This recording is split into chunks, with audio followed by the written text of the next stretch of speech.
sobrang lakas ng ulan ngayon. Nasa ako na ngayon, 5:20 PM na, tapos nag-run out na din. Sinasabi ko na nga ba. Nag-run out na guys. Ang lakas ng ulan.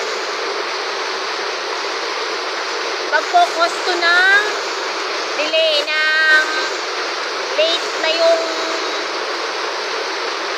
butuhan. Because of delay na to. Gagabihin yung mga boboto kasi nga brand out.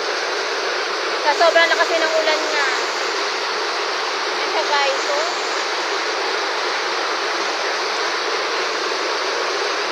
Biglang lumakas ang ulan. Sobrang bigla ng ulan. Pero kanina, maaraw tapos umabot.